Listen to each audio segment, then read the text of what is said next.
평창 동계올림픽이 이제 13일 앞으로 다가왔습니다. 북한 측 선발대는 2박 3일간의 방남 일정을 마치고 오늘 북측으로 귀환합니다. 자세한 내용 김진무 세정연구소 객원연구위원, 박원건 한동대 국제지역학 교수와 함께 이야기 나눠보겠습니다. 어서 오십시오. 네, 안녕하세요.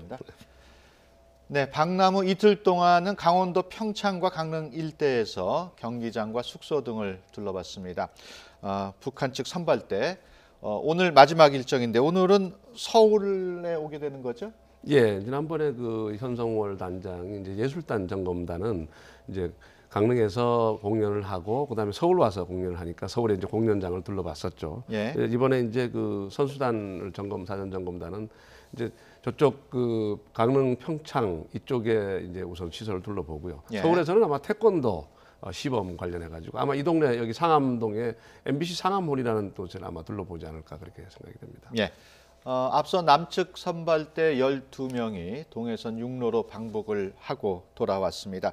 하나씩 짚어보도록 하겠습니다. 먼저 합동문화행사 윤곽이 조금씩 드러나고 있는데요. 그 내용을 조금 좀 설명을 해주실까요? 예, 4일 오후로 지금 예정이 된 거로 알려져 있습니다만 예. 이제 금강산 문화회관에서 남북 간의 합동 문화 공연이 지금 예정되어 있고요. 예. 그 금강산 문화회관이라는 것이 1999년에 이제 금강산 관광과 함께 남북이 합작으로 지은 원돔 이렇게 돔형의 그런 공연장이죠. 예. 그래서 2008년에 그 박완자 씨 사건으로 금강산 관광이 중단되기 직전까지 북한 측에서 약 100여 명으로 구성된 평양 금강산 예술단의 공연을 했었습니다. 예. 주로 이제 북한에서 말하는 평양 교회단, 우리로 이제 서커스 이제 공연이 이뤄진 것이고요. 예. 지금 거의가 한 620석 규모 정도로 알려지고 있습니다. 그래서 아마 한국 측에 한 300명 그리고 북한 측에 한 300명 정도의 관중들이 모여서 예. 공연을 볼 예정으로 지금 알려져 있습니다. 예.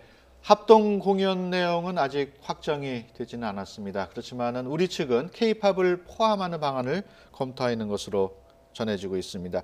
근데 이 K-팝과 관련해서 북한 측이 조금 그 내용을 문제 삼을 가능성이 있어 보이기도 하는데 받아들일 것으로 보십니까? 저는 뭐 받아들일 거라고 봅니다. 왜냐하면 우리 측의 요구를 그쪽이 지금 현 상태에서는 예. 뭐 거절하지는 않을 것 같아요. 최대한 수용하는 방향으로 갈 가능성이 높은데 사실은 뭐 김정은 시대에 들어와서 그 북한 내에서 특히 모란봉 악단을 중심으로 북한 주민들한테 공연하는 내용도 많이 달라졌습니다. 예. 뭐 미키마우스 공연도 하고 그다음에 그 팝송 공연도 했거든요. 그래서 K-팝이 뭐 지나치게 북한을 자극하는 그런 내용이 아니라면은 수용할 가능성이 높다라고 보고요. 또 우리 쪽에서 이제 620명 중에서 우리 쪽에서 반 가고 북쪽에서 반이 오는 걸로 지금 이제 합의가 됐는데 예. 그 반이라는 오는 사람들은 뭐 특수한 사람이니까 뭐 우리가 K-팝 정도 해서 그 사람들이 어떤 사상이 흔들거나 그러지는 않을 거라고 봅니다. 예. 지금 뭐 북측의 공연 내용은 아직 확정되지 않은 예, 상황이죠. 아직 확정된 예. 것 같습니다. 금강산 남북 합동문화 행사에는 앞서 단신으로 전해드렸습니다마는 일반 국민도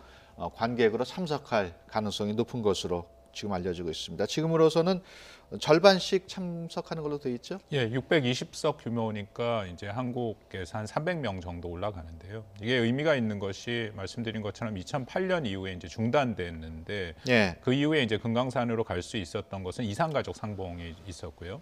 아니면 이제 정부 관계자만 갔었는데 예. 일반 국민이 올라가는 것은 이제 처음이 되겠죠. 그래서 한국 정부에서는 일단 뭐 문화예술 단체라든지 체육계, 종교계, 시민 단체로 우리가 갈 수 있는 그 한국 측에 이제 인원을 구성하겠다라고 얘기를 하고 있습니다만 예. 어쨌든 일반 국민이 올라간다라는 것에 의미가 있다라고 생각을 합니다. 예. 사실 금강산의 그 돔으로 된 행사장이 그동안 뭐 우리 측에서 현대 측에서 거기 직원이 있을 때는 관리를 쭉 해왔을 텐데 그렇죠. 지금은 북한 측에서만 관리 유지를 해온 상황이겠죠? 그렇죠. 저는 10년 동안에 뭐 거의 관리를 못했다고 보면 됩니다. 과거에 네. 막 그 2008년도 금강산 관광 중단되기 전에 그 골프장을 하나 지었었거든요. 예. 근데 거기가 완전히 이제 그 숲으로 덮인 산이 아, 돼 버렸다. 그렇구나. 그런 왜냐하면 사용을 안 하니까요. 예. 건물들도 아마 사람을 사용을 하지 않으니까 그 사실 거기 시설이 굉장히 많거든요. 예. 그걸 계속 보수하고 청소하고 해야 되는데 못했다면은 아마 상당히 많이 퇴락돼 있을 가능성이 높다 예. 이렇게 보죠. 지금 준비가 한창일 가능성도 높겠군요. 그렇죠. 그렇죠. 이번에 예. 우리 선발대가 올라가서 예. 그 공연장을 둘러보고 그래도 예. 할 수 있다. 그러니까 아. 뭐 관리가 어느 최소한 수준의 그러니까 공연을 할 수 있는 정도의 수준은 된 거로 지금 알려져 있습니다. 만약에 예. 정말 방치됐다라면은 지금 2월 4일이면 시간이 없어서 예. 공연이라는 것은 뭐 물리적인 환경의 여러 가지 것들, 뭐 음향이라든지 예. 그런 것들을 또 다 고려를 해야 되는데 그게 단기간에 이루어지긴 쉽지는 않거든요. 예. 어느 정도 수준으로서는 지금 유지가 된 것으로 그렇게 판단이 됩니다. 아니 2008년도 이제 남북 그 금강산 관광이 중단되고 난 다음에 북한에서 남한 관광객 말고 해외 관광객 모집을 해가지고 예. 일부 운영을 하긴 했었습니다. 예. 이제 최근 들어서는 아마 그 관광객 모집이 너무 어려워지니까 예. 북한이 핵실험하고 이래서 그렇지만 2, 3년 전까지 관광객 모집을 했던 걸로 알고 있습니다. 예. 우리 선발 때는 또 원산에 있는 갈마 비행장도 둘러봤습니다. 우리 스키 선수단이 항공편을 이용할 가능성이 지금 높은 상황인데요. 그렇다면 우리 그 남측이 갈마 비행장을 이용하는 첫 번째 사례가 되는 겁니까? 그렇습니다. 지금 일단 육로는 남북 간의 교류가 지금 열려 있는 상태고 만약 예. 갈마 비행장을 활용을 한다면 우리 한국의 양양이나 아니면 김포에서 출발을 하면 이제 항공로도 열리는 거죠. 예. 근데 비행기를 활용을 하겠다는 게 이번에 선발대가 가서 확인해 보니까 이제 금강산에서 원산까지 약 106km 정도가 이제 거리는 되는데 예. 그 포장 상태나 도로 상태가 썩 좋지는 않았다라고 얘기를 합니다. 그래서 그렇군요. 4시간 이상 걸린다라고 얘기를 하고요. 그래서 만약에 이제 우리 스키 팀들이 갈마 비행장을 활용하면 갈마 비행장에서 마식령 스키장까지는 뭐 20여 킬로밖에 안 돼서 한 40분이면 이동이 가능하니까 예. 안전적인 측면에서도 충분히 그 안전이 확보될 수 있다라는 판단을 한 것 같습니다. 예. 지금 상황을 보면은 육로로 갈마 비행장으로 갈 가능성은 낮고 비행기를 이용할 가능성이 그러니까 높은 상황이라고 봐야 되겠죠. 그렇죠. 지금 거기가 7번 국도거든요. 그게 예. 이제 동해안에서 쭉 올라가는 도로죠. 아마 그 금강산 관광을 한참 할 때 북한에서 그걸 포장을 해서 고속도로화했다고 얘기를 들었어요. 예. 그런데 지금 겨울이 아닙니까? 그러니까 눈이 많이 와 있고 지난 106km를 4시간에 갔다는 거는 제 생각에는 얼어 있어서 아마 속도를 속도를 낼 내지 수 못해. 없는 상황이었던 것 아. 같습니다. 그래서 예. 또 위험하고요. 예. 그러니까 동해에 있는 7번 국도는 어떤 일부 구간은 상당히 낭떠러지도 있고 위험한 구간이 많거든요. 예. 근데 북한이 그거를 우리 고속도로처럼 막 뻥 뚫는 어떤 그런 기술적인 제한이 있었기 때문에 아마 도로가 일부 보수 정도 하는 수준에서 포장했을 가능성이 높습니다. 예. 그러니까 그런 도로를 이 겨울에 대규모 선수단이 이동하고 하는 거는 너무 위험하다고 위험하다. 판단했던 예. 갈마 비행장은 사실 지난 2016년 북한이 무수단 미사일을 발사했던 곳으로도 알려져 있습니다. 이 때문에 우리 측이 항공기로 갈마 비행장을 이용하는 게 유엔 안보리 제재 위반은 아닌가 이런 얘기도 나오는데 어떻게 보십니까? 일단 안보리 제재 위반은 아닙니다. 예. 그럼에도 갈마 비행장이 말씀하신 것처럼 2016년에 6번의 무수단 발사가 이뤄진 비행장이고요. 왜냐하면 예. 그곳이 이렇게 해안가에 있습니다. 그래서 예. 보통 북한이 미사일 발사 실험을 할 때는 혹시라도 실패할 경우에는 이제 해안으로 떨어져서 안전을 확보할 수 있다라는 그런 의미로 이제 갈마 비행장을 많이 예. 활용을 한 것이고요. 사실은 작년에도 김정은 위원장이 같이 참관을 하면서 그 육해공 포병 부대의 화력전도 거기서 있었습니다. 예. 그래서 이게 군사적으로 국제사회와 한국에 대한 위협이 되는 그런 장소다라고 얘기를 하고는 있습니다만 예. 말씀드린 것처럼 제재와 관련돼서는 위반은 아닙니다. 우리가 항공기를 띄워서 북한에 가는 것은 위반은 아니고요. 예. 위반이 되는 것은 우리가 선박을 활용하는 것이 이제 위반이 되죠. 그래서 524 제재, 우리 이제 갖고 있는 524 제재 조치에 따라서 예. 한국의 선박이 북한을 갈 수 없게 돼 있고요. 또 북한을 정박한 외국 선박이 1년 내에 한국에 들어올 수 없도록 돼 있습니다. 물론 이번 기회에 뭐 한국 정부가 좀 예외로 삼을 수 있는 그런 여지로 만약에 허용을 한다면 그거는 가능하겠지만 그러면 이제 이게 복잡한 게 미국과 일본도 해운 제재를 하고 있거든요. 그래서 예. 한국 선박이 북한에 갔다 하면은 그 선박은 미국과 일본에 입항을 못하게 또 돼 있습니다. 그래서 뭐 여러 가지 것들을 종합적으로 고려를 해서 한국 정부도 그래서 비행편으로 갈마 비행장으로 가기로 결정을 한 것 같습니다. 예. 네, 지금 그 갈마 비행장이 있는 원산에 대한 북한의 전략적 위치를 우리가 좀 봐야 됩니다. 예. 거기는 이제 우리가 이제 보통 3월달에 이제 키리조브 훈련은 미 증원군이 유사시에 한반도 전개하는 훈련 아닙니까? 예. 그리고 그 중에서 한 훈련이 쌍용 훈련이라고 상륙 훈련이 있습니다. 예. 한미 합동 상륙 훈련이죠. 예. 그 훈련을 할 때 되면 이제 2월달, 3월달 되면은 북한이 원산 지역에서 대규모 대상륙 훈련을 합니다. 예. 그러니까 한미 연합군이 상륙하는 것을 방어하는 훈련이죠. 이제 그렇기 때문에 거기에서 무수단 미사일 쏘거나 아까 말씀하신 대로 이제 대규모 그 화력 이제 그 장사정포를 쏘거나 하는 것도 그런 훈련이 거기서 대규모로 매년 이루어지는 장소입니다. 거기가 원산이 이제 그렇기 때문에 전략적으로 중요하고 또 그 갈마 비행장에서 무수단을 쏘거나 아니면은 그 지대함 미사일도 거기서 쏩니다. 그런 부분 그런 장소라고 저는 보십니다. 북한이 갈마 비행장을 연 거는 두 가지 의미가 있다고 생각하는데 첫 번째 의미는 뭐 지금 김진모 박사님 말씀해주신 것처럼 거기가 군사적으로 굉장히 민감한 지역이고 군사적으로 중요한 지역인데 그럼에도 북한이 그것을 연다라는 것은 일종의 평화 제스처가 될 수 있다라고 생각을 하고요.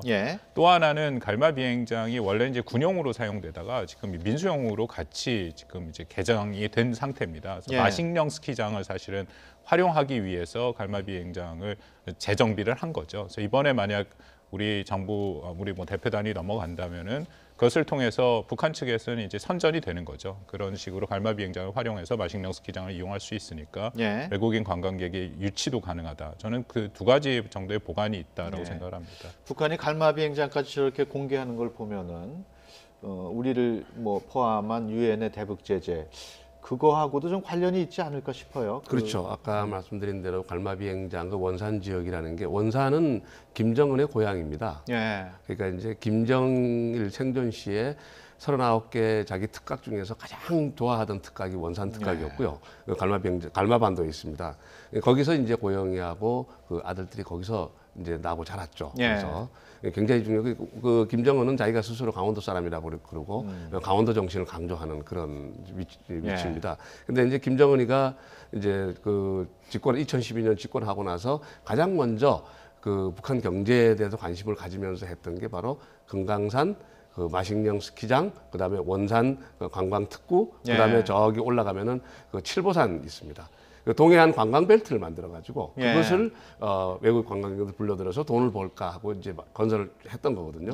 그 중에서 이제 갈마 비행장을 원래 군용 비행장이었는데 그것을 민간 비행장으로 만들어서 지금 그 관광 특구에 대한 어떤 얘기거든요. 그러니까 지금 우리 이제 그 갈마 비행장을 오픈한다는 거는 우리에게 그 특구를 보여주는 효과도 있는 거거든요. 앞으로 우리가 이렇게 잘 만들어 놨으니 전 세계적으로 많은 관광객이 오라. 이제 그런 선전의 효과도 보이는 것 같습니다.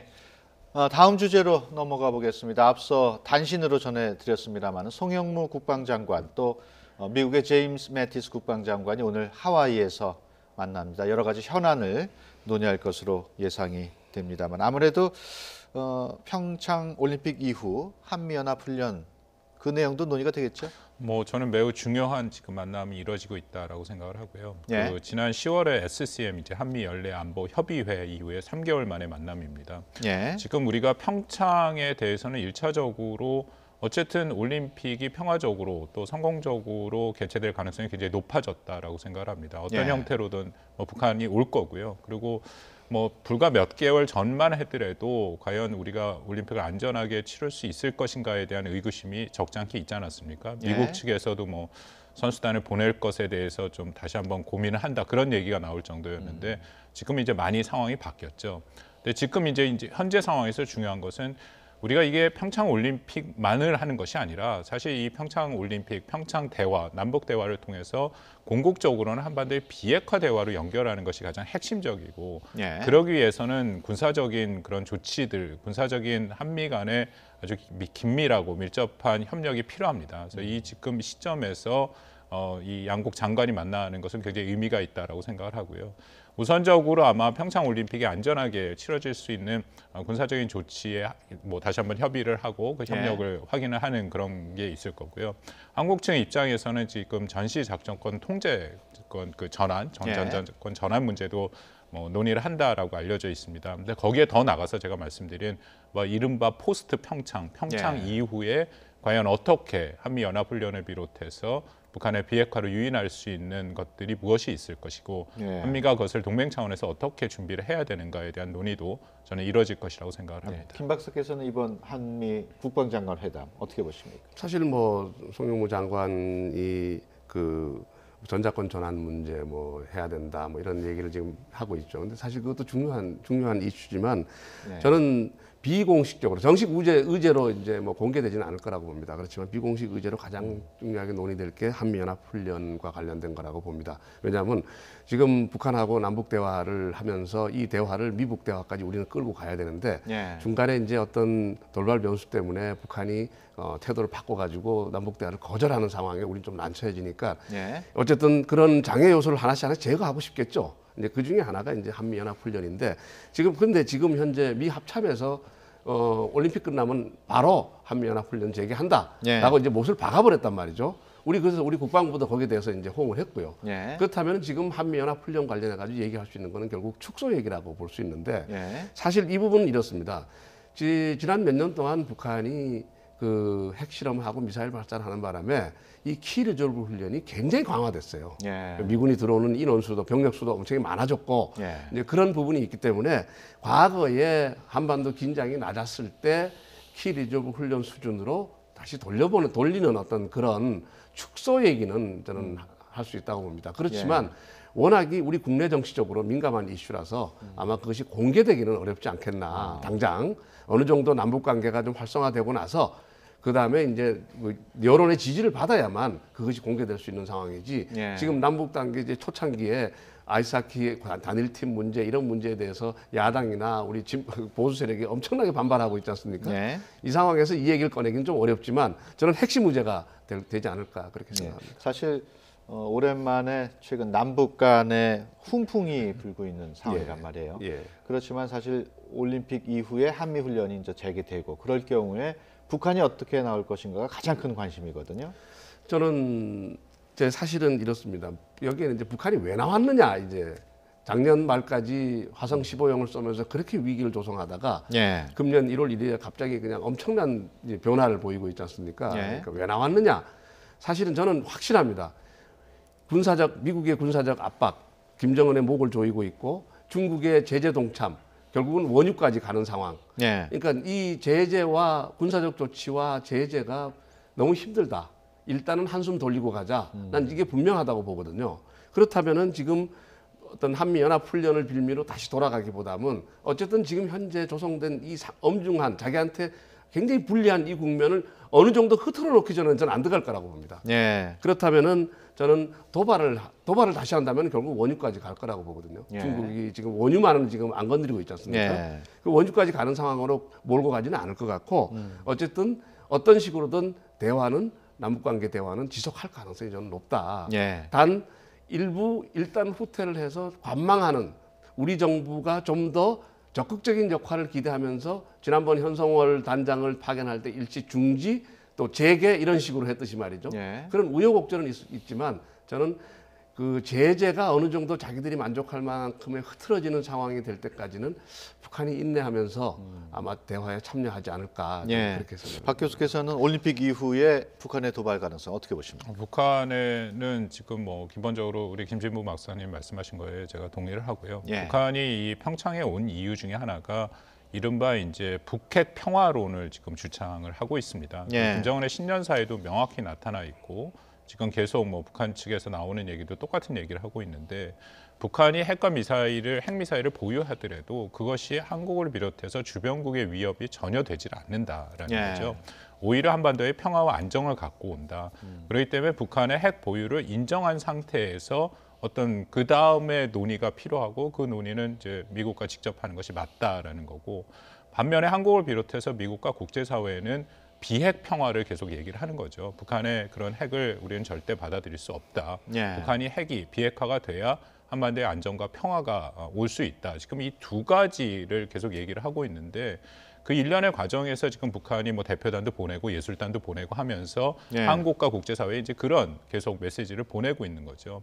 그래서 이제 가장 중요한 것은 평창 이후에 그냥 과연 이것이 여기서 끝나는 것이 아니라 정말 어떻게 비핵화 대화, 적어도 비핵화 대화를 가기 위한 미국 간의 대화가 어떻게 시작이 되느냐 문제인데 4월 달에 지금 예정대로 뭐 미국 입장은 굉장히 강경하고 분명한 거로 알려지고 있습니다. 뭐 가장 최근에도 그 우리 그 한국의 이제 그 대리가 분명하게 얘기를 한 것이 연합훈련에 대한 연기는 있을 수 없다라고 얘기를 하고 있고 미국 측에서도 계속 같은 얘기를 하고 있고요.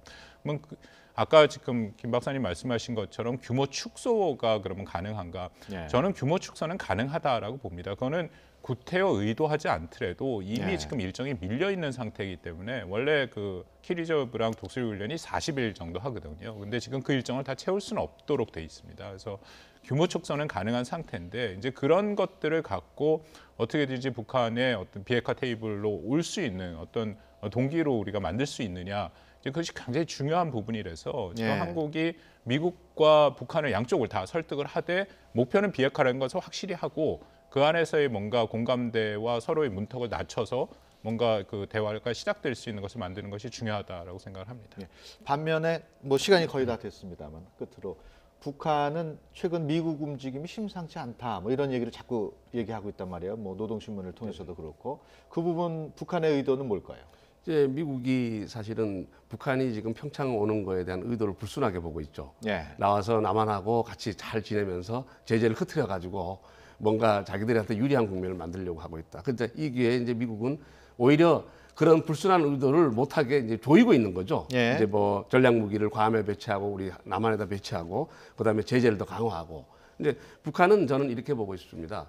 미국이 뭐라고 얘기하든 물론 방송으로 이제 언론으로 대응은 하지만 지금 당분간은 남한만 바라보고 우리만 바라보고 갈 거라고 봅니다. 예. 일단 우리 정부가 북한에게 열심히 호응하고 자기들이 우리한테 공을 들이면 결국 우리가 알아서 미국의 제재, 국제사회의 제재, 또 미국의 군사적 압박을 어떻게 흐트러 줄 수 있을 거라고 저는 판단하고 있는 것 같아요. 그래서 예.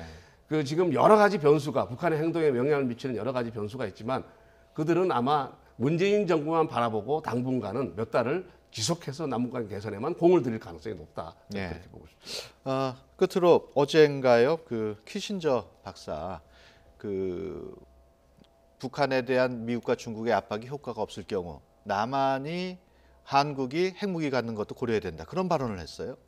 그 부분은 어떻게 그 보십니까? 부분은 키신저 그전 국무장관이죠. 예. 비슷한 그 얘기를 계속 얘기를 했고요. 예. 미국 측에서 굉장히 다양한 의견이 나오고 있습니다. 그것이 이제 하나의 극단의 의견 중에 하나죠. 예. 그러니까 마지막 순간에 결국은 핵 균형, 뭐 이것이 모든 북한의 비핵화 노력이 실패했을 경우에는 결국 핵 균형을 통해서 우리가 이제 뭐 국제 정치에서 얘기하는 이른바 상호 확증 파괴를 통한 핵 균형이 오히려 한반도에 안정을 가져올 수 있다. 예. 그런 사실은 주창을 한 대표적인 학자 중에 한 명이 키신저이기 때문에 그런 얘기를 한 거라고 저는 판단이 됩니다. 예, 알겠습니다. 지금까지 김진무 세정연구소 개건연구위원 그리고 박원건 한동대 국제지역학 교수와 함께 얘기 나눴습니다. 오늘 말씀 고맙습니다. 감사합니다. 감사합니다.